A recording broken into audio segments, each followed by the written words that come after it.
Je vous remercie.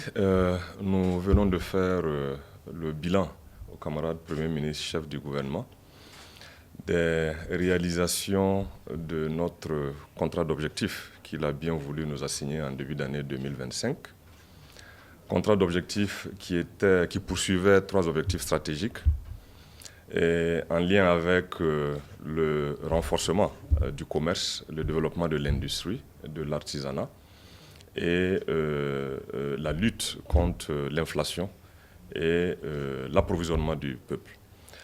Et pour l'atteinte de ces trois objectifs stratégiques, nous avions défini 12 actions prioritaires, desquelles étaient attendues 60 activités à mettre en œuvre.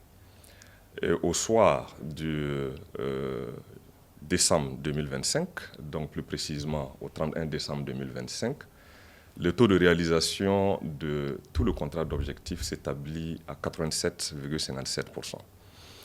Les réalisations phares que nous avons pu effectuer au cours de l'année 2025 concernent le secteur de l'industrie, avec la relance, l'ouverture d'une vingtaine d'unités industrielles, aussi bien des unités du secteur public comme des unités du secteur privé, dont les plus récentes sont l'unité Brafasso, qui a ouvert ses portes courant novembre 2025.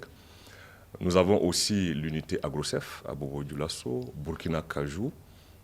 Nous avons aussi l'unité de production de la farine de maïs et de blé de la ville de Kaya, qui est intervenue. Donc un record en termes d'ouverture d'unités industrielles en une année dans notre pays. C'est du jamais vu et c'est le reflet d'une vision, celle du camarade président du FASO, chef de l'État. Dans le domaine du commerce, nous avons renforcé les contrôles, nous avons renforcé la lutte contre la fraude, et nous avons renforcé donc les vérifications des acteurs. Plus de 30 000 acteurs ont été vérifiés pour s'assurer donc du respect de la réglementation en matière de commerce. Nous avons aussi engagé beaucoup de réformes pour accroître les capacités de stockage de la SONABI, afin donc d'approvisionner de façon stratégique notre pays et la construction des infrastructures va se poursuivre. Nous avons pris aussi des mesures d'interdiction de l'exportation de certains produits de grande consommation, notamment les produits alimentaires, pour approvisionner en priorité les consommateurs burkinabés et travailler à ce que ça crée des effets de mitigation sur les prix, donc pour contenir l'augmentation exagérée des prix que nous observions par le passé. Dans le secteur de l'artisanat, il y a eu la tenue de la 5e édition du Salon régional de l'artisanat à Tankodogo. Nous avons aussi l'inauguration du Centre national d'appui à la transformation artisanale de Canton, qui est un centre de formation certifiant, qui sera une infrastructure qui va accompagner les différents artisans de façon moderne, la transformation de coton, pour permettre que ces produits de l'artisanat puissent contribuer de façon résolue à la création de richesses et à l'emploi. Nous avons aussi équipé plus de 300 artisans en équipement afin qu'ils puissent s'installer et créer de petites unités de transformation et contribuer ainsi à la production de richesses.